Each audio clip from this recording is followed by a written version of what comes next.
Salut à tous et bienvenue sur la chaîne. Aujourd'hui, je vais partager avec vous mes meilleurs conseils pour créer du contenu tous les jours sans vous épuiser et sans perdre votre créativité. Si vous avez déjà eu du mal à maintenir un rythme de publication régulier, que ce soit pour un blog, une chaîne YouTube ou même les réseaux sociaux, je vous comprends. Ça peut sembler impossible à gérer avec toutes les autres responsabilités qu'on a dans la vie. Les bonnes nouvelles, c'est tout à fait faisable. Je vais vous montrer comment mettre en place des petites astuces et des systèmes simples pour transformer la création de contenu en une habitude facile et motivée au quotidien.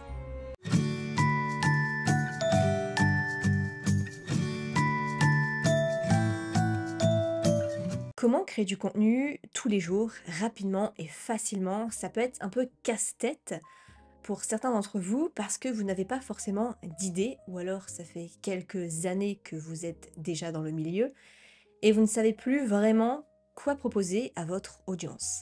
Alors dans cette vidéo, nous allons voir pas mal de stratégies en termes de trouver des idées et pas mal de stratégies en termes d'organisation.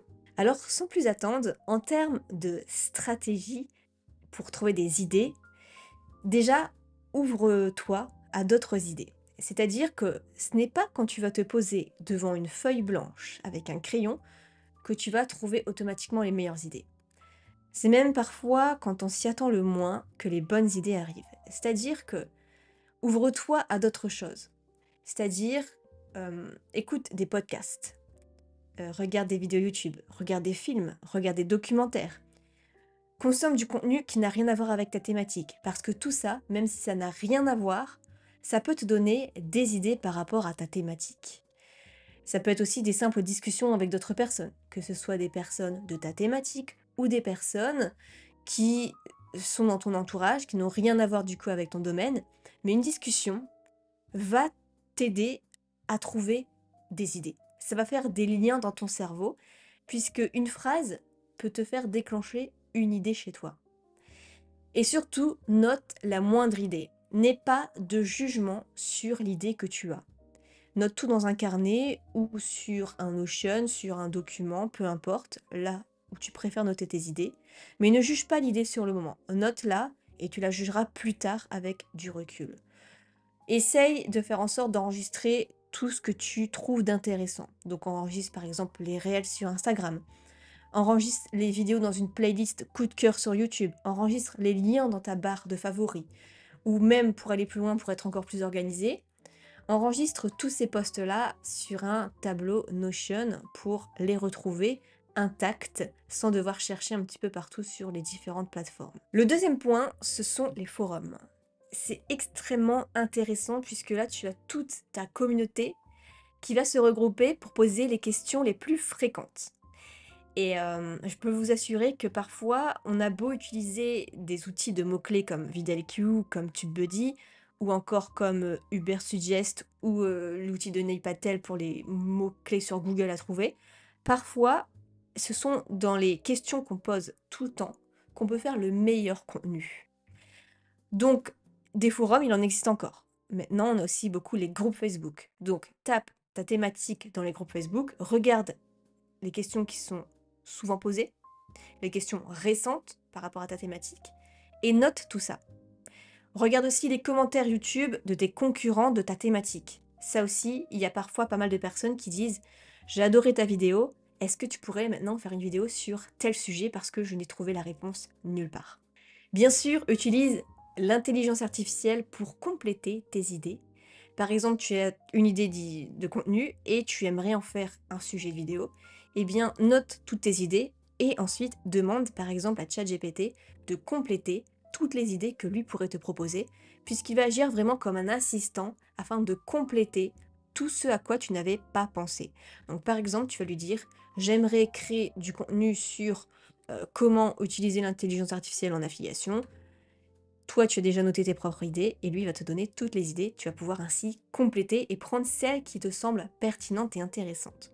L'idéal, c'est de lui dire un prompt du genre « Mathématiques, c'est X, mon client, c'est Y, ma plateforme Z, donne-moi 20 idées de contenu. » Par exemple, mathématiques, c'est la cuisine, mon client, ce sont les étudiants, ma plateforme, c'est YouTube, donne-moi 20 idées de contenu. Et là, il va te donner pas mal d'idées très intéressantes que tu vas pouvoir compléter. Tu peux bien sûr réutiliser ton contenu. Par exemple, un contenu qui avait extrêmement bien marché sur YouTube, tu peux l'utiliser pour créer un article de blog par rapport à un titre très similaire et même mise à jour. Par exemple, une vidéo YouTube qui a très bien marché, pour moi, c'était découvrir le courriel pour devenir auto-entrepreneur en 2023.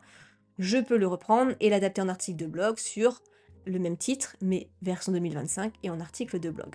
Donc, tu peux utiliser même les contenus anciens qui avaient bien marché, faire des mises à jour avec la même plateforme, ou alors réutiliser ce qui marchait bien sur une plateforme et l'adapter sur une autre plateforme. Tu peux même prendre une vidéo YouTube qui a bien marché et la découper en plusieurs morceaux pour faire des réels sur Instagram. Bien sûr, tirer parti de l'actualité. Il y a toujours de l'actualité dans les thématiques, enfin plus ou moins, sauf en histoire à la rigueur. Des nouvelles tendances, des nouveaux business, des nouvelles stratégies, des nouvelles façons de faire, des nouvelles méthodes. Et donc tu peux tirer parti de ça. Par exemple, en ce moment dans ma thématique, ça va être plutôt développement personnel, ça va être par exemple le Winter Arc. Jamais entendu parler de ça avant, mais c'est tendance et il y a de plus en plus de personnes qui vont rechercher ce mot-clé-là sur YouTube et donc tu peux te positionner assez facilement sur ce terme. Alors que l'idée n'est pas de créer du contenu programmé trop en avance, de façon extrême, on va dire 3 mois à l'avance maximum, parce qu'après tu peux passer à côté des actualités. Et enfin, pour avoir des idées, demande tout simplement à ta communauté. Tu peux par exemple, si tu as un compte Instagram, faire une petite story avec une question qui dit de quoi vous aimeriez que je parle dans mes prochains contenus. Et la personne peut répondre sur le sticker de contenu.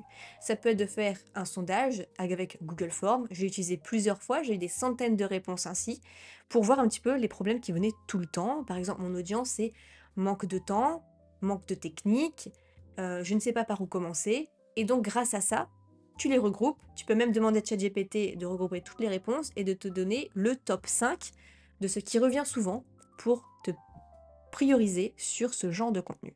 Et au moins ici, ce sera ultra pertinent puisque c'est ton audience qui te demande ce qu'elle souhaite voir sur tes contenus. Maintenant, désormais en termes d'organisation, une fois qu'on a toutes les idées, comment on s'organise pour publier du contenu tous les jours?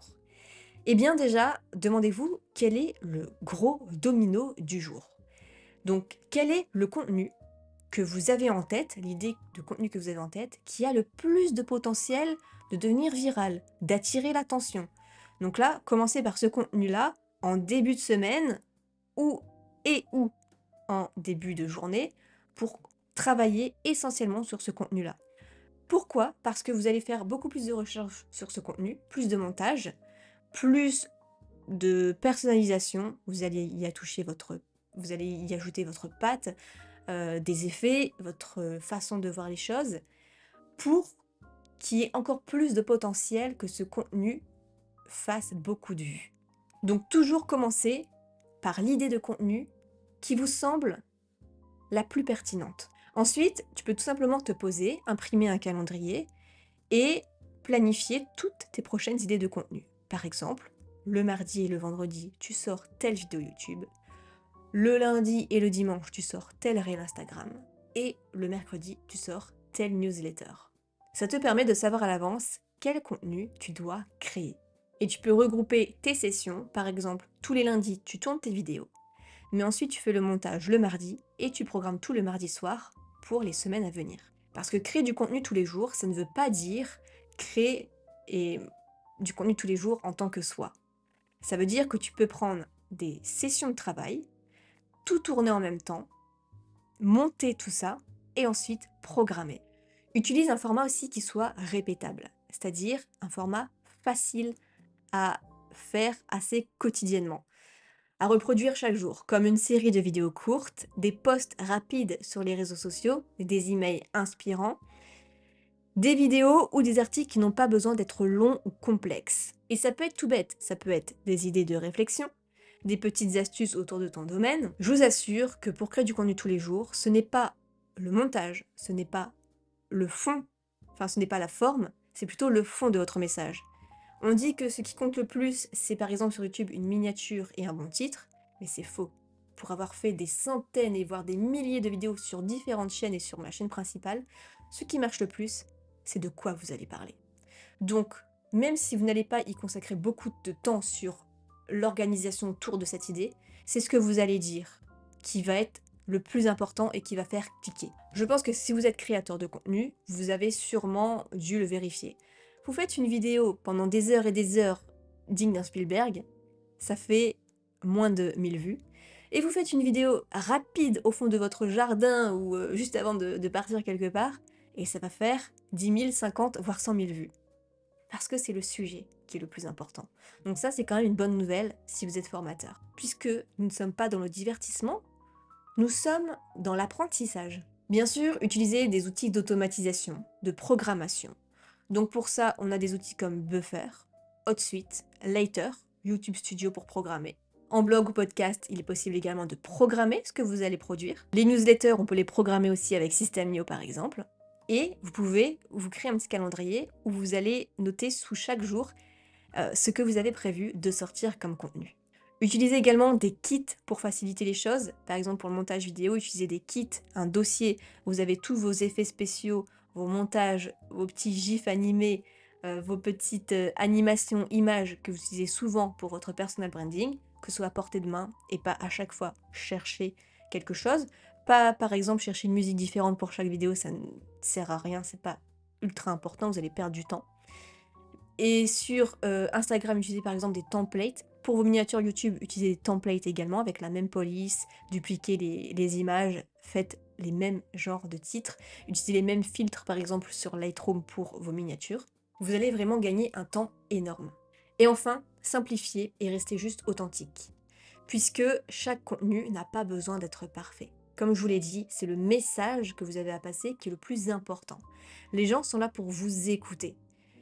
Peut-être que c'est quelque chose qu'ils savent déjà, et c'est même souvent la majorité du temps. Mais parfois on a besoin de se rappeler de ce qu'il faut faire. Alors il vaut mieux publier régulièrement du contenu de manière authentique, plutôt que de chercher à faire parfait et perdre beaucoup de temps, parce que le parfait ne veut pas dire que ça marchera forcément. Et puis même, les petites imperfections peuvent rendre le tout humain. Donc le contenu quotidien, ça peut être simplement partager une idée, quelque chose qui vous parle, une anecdote personnelle, une histoire, une prise de conscience. Ça n'a vraiment pas besoin d'être parfait et parfaitement bien monté. Dites-moi vous, sous cette vidéo, quelle est l'astuce que vous utilisiez le plus pour pouvoir être très efficace dans la création de contenu? Parce que je vous assure que d'un point de vue extérieur, ça peut paraître très compliqué de voir quelqu'un qui crée du contenu régulièrement. C'est quoi, vous, votre astuce? Dites-le moi en commentaire et ça me ferait plaisir d'y répondre. Est-ce que vous bloquez une journée chaque lundi? Est-ce que vous travaillez tous les jours? Est-ce que vous faites ça que le matin?